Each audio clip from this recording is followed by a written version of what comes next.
Sin duda alguna, el componente que vamos a estudiar en este video es uno de los más, digamos, apasionantes que tiene SQL Server Integration Services. Me refiero al Slowly Changing Dimension. Te doy la bienvenida a la continuación de nuestro aprendizaje y espero que te siga siendo de muchísimo provecho. Este componente, para poder comprenderlo, voy a pasar en primer lugar a explicar desde el punto de vista del Data Warehouse qué es una dimensión lentamente cambiante. Cuando estamos hablando de dimensiones lentamente cambiantes, nos estamos refiriendo a la forma en que los datos de las dimensiones van cambiando a través del tiempo. Cuando una información se actualiza en mi sistema transaccional, ¿cómo yo voy a almacenar eso dentro de mi data warehousing?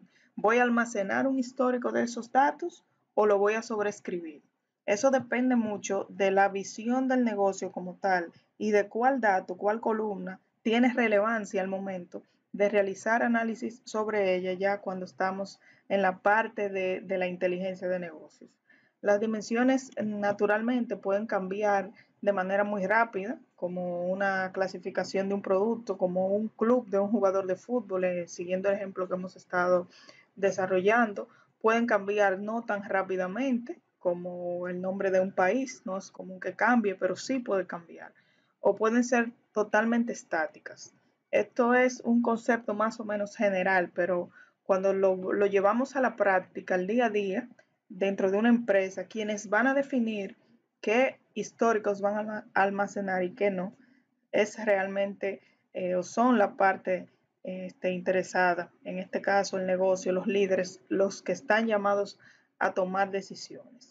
En los ejemplos que vamos a ver, vamos a estudiar dos tipos de dimensiones lentamente cambiantes por ser de hecho las más utilizadas. Yo misma que tengo más de 10 años en el área no he trabajado con ningún otro tipo, entonces vamos a enfocarlo de esa manera.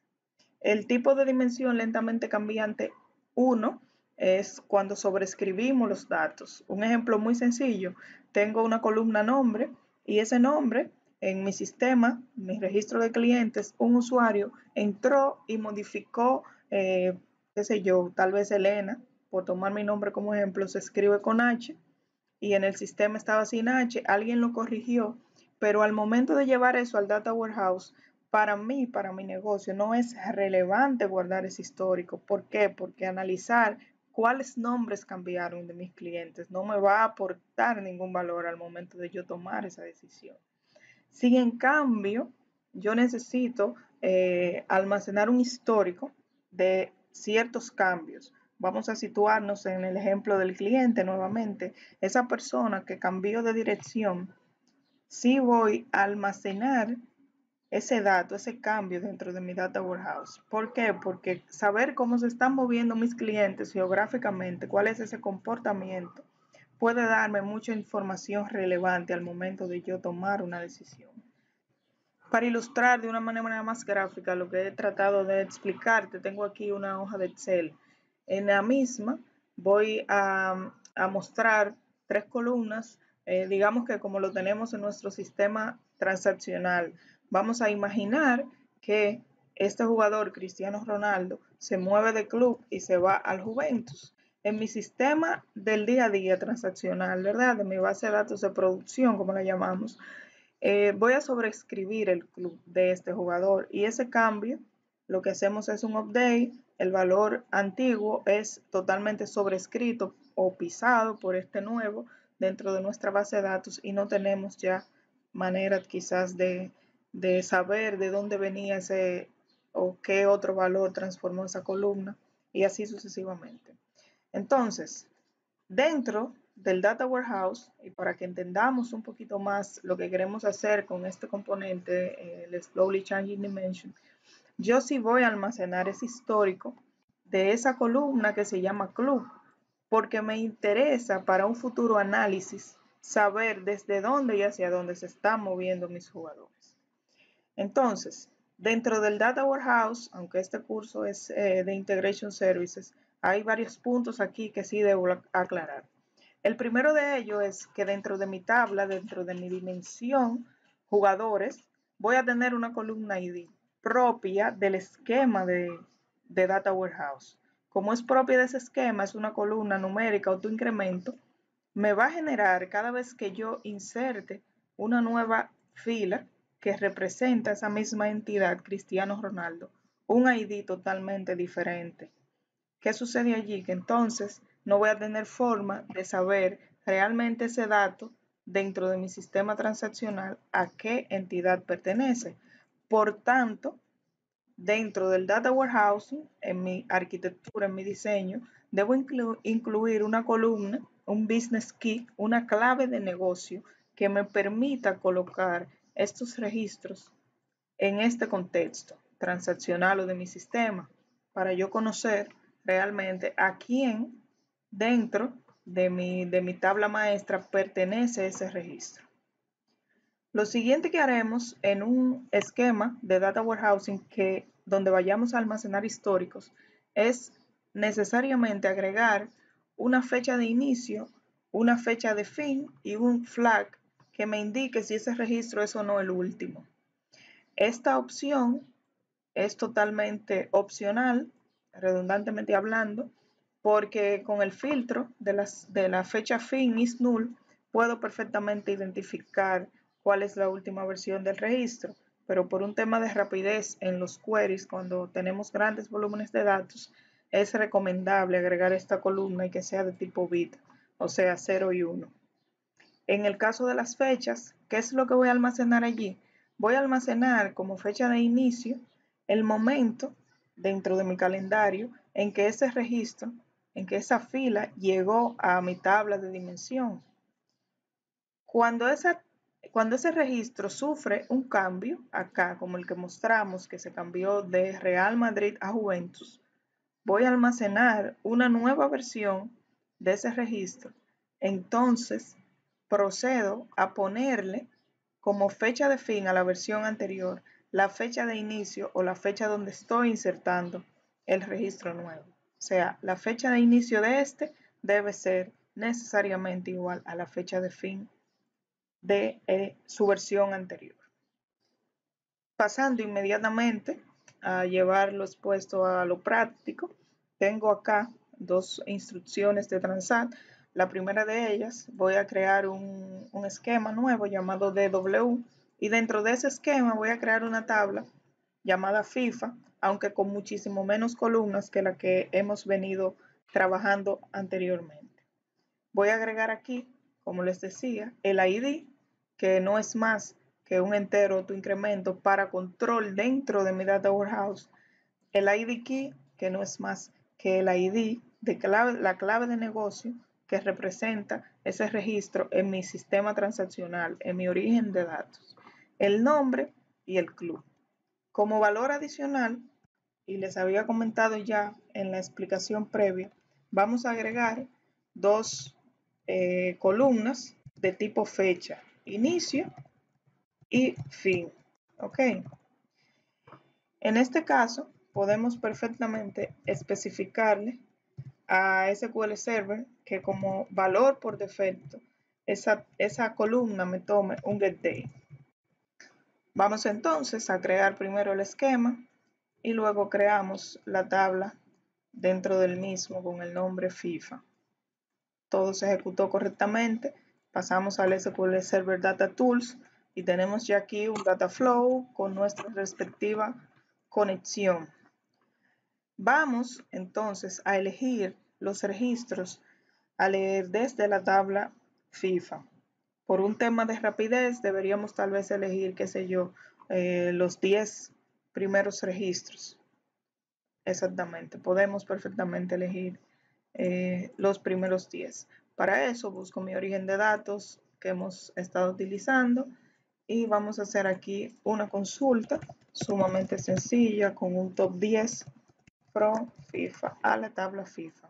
Si le doy un preview voy a retornar 10 registros. Acepto y dentro de mi toolbox en el Integration Services voy a buscar el componente llamado Slowly Changing Dimension.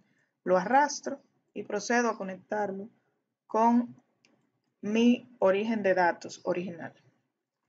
Vamos a configurarlo Aquí esta pantalla es totalmente informativa, ilustrativa. Le damos al botón aceptar y en primer lugar, Integration Services me está preguntando que cuál es la tabla o view en la que yo voy a escribir esos datos. ¿De acuerdo? Entonces les decimos la que creamos, DW FIFA. Una vez seleccionada la tabla, Integration Services me dice acá abajo que debo elegir al menos un business key, o sea, una clave de negocio, que ya lo conversamos anteriormente. Ese business key es, aquí la llamamos en la dimensión ID key y en mi tabla transaccional es la columna ID. Una vez seleccionado eso, aquí le especifico que realmente esa es mi clave de negocio. Lo próximo es dar clic sobre el botón siguiente y finalmente dentro de esta ventana vamos a seleccionar qué tipo de Slowly Changing Dimension nosotros vamos a trabajar. A la izquierda, dentro de esta ventana, yo tengo una pequeña descripción de cada uno. Para el primero, son columnas que no están supuestas a cambiar. Entonces, si esas columnas nosotros tenemos, digamos, una columna, ¿qué valor se me puede ocurrir? El ID de una persona, el número de licencia de conducir de un ciudadano. Ese valor quizás no permita realizar ningún cambio. Entonces, si yo le especifico a Integration Services que esa columna es de ese tipo, entonces no me va a permitir enviar ese dato a otro flujo que no sea más que aquel de error, una salida de error, indicándome que ocurrió un cambio en algo que no estaba permitido. Puedo enviarlo, como vamos a ver más adelante, a un output de error o perfectamente puedo decirle al ETL que falle, que su ejecución se detenga, inmediatamente detecte un cambio en una columna de esta naturaleza. El siguiente tipo, el changing que tenemos acá, son aquellos que habíamos comentado que ciertamente pueden cambiar en mi sistema transaccional y que en el data warehousing lo vamos a sobreescribir y no sucede ningún problema, como habíamos mencionado en el caso del nombre. El último, que es un atributo histórico, es donde sí vamos a ver el tipo de Slowly Changing Dimension 2, o sea, vamos a guardar versiones de esos registros. El club, como habíamos acordado, necesitamos que cuando cambie sí nos guarde un histórico de ese atributo, y el nombre le vamos a decir a Integration Services que es un atributo de cambio, o sea, no sucede absolutamente nada. Hago clic en el botón siguiente y en esta otra ventana, como no tengo ningún atributo del primer tipo que si cambia el ETL debe explotar fits, entonces esta opción está inhabilitada por el momento. Los atributos que dice ahí, changing, cuando me cambia el nombre, Integration Services ahí me está diciendo, tú quieres que yo actualice todos los registros que pertenecen a ese business key o tú quieres que yo simplemente actualice el último de esos que coinciden. Eso lo vamos a dejar tal cual. Finalmente, dentro de los atributos históricos, debemos de elegir cómo vamos a configurar ese valor. Si vamos a utilizar una combinación de fecha de expiración junto con una columna tipo bit o si vamos a, en cambio, trabajar con una fecha de inicio y una de fin, que es la que yo he elegido para este ejemplo. Para marcar el valor de las fechas de inicio, aquí debo elegir cuál de las variables del sistema voy a utilizar como referencia. Vamos a elegir la de la fecha de inicio, Start Time, y hacemos clic en Siguiente. La última ventana la dejamos con los valores por defecto y procedemos ya a la última de ellas, que es un extracto, un pequeño párrafo informativo de lo que vamos a realizar en este paso. Presten mucha atención porque aquí se agregan una serie de componentes de muchísimo interés para nosotros. Ahí está debidamente configurado. Si nos detenemos un momento en este punto a evaluar lo que hizo Integration Services, nos vamos a dar cuenta que ciertamente todos los pasos que creó son basados en componentes que ya nosotros habíamos estudiado en lecciones anteriores. No tenemos allí nada que desconozcamos. Hace primero una evaluación de si es un componente totalmente, digamos, histórico o si es un componente de cambio, y dependiendo de eso va a ser un flujo o no. Si es un histórico, va a venir por acá, va a crear una columna derivada con el valor para la fecha fin de la versión anterior, va a actualizar esa versión anterior. Luego de eso, viene acá y lo une con aquellos que son totalmente nuevos. Y por último, este otro flujo, donde están los atributos que sí están permitidos cambiar y donde simplemente le vamos a hacer un update como es de esperarse. Si procedo a ejecutar mi ETL, me va a traer allí las 10 filas que habíamos ya configurado inicialmente con el top 10. Si voy a mi management y hago un select sobre la tabla que creamos bajo el esquema de W, vamos a ver que tenemos allí 10 filas ya insertadas. Para proceder a probar la dimensión lentamente cambiante de tipo 2, ya tengo aquí un update sobre la columna de Cristiano Ronaldo con su ID 20801. Lo vamos a actualizar en la tabla de origen en FIFA para ejecutar nuevamente el ETL. Para asegurarme de que los datos vuelvan a ser los mismos, he traído aquí un ORIN con los IDs que ya están insertados dentro de la tabla que habíamos creado. Esos ID que están acá.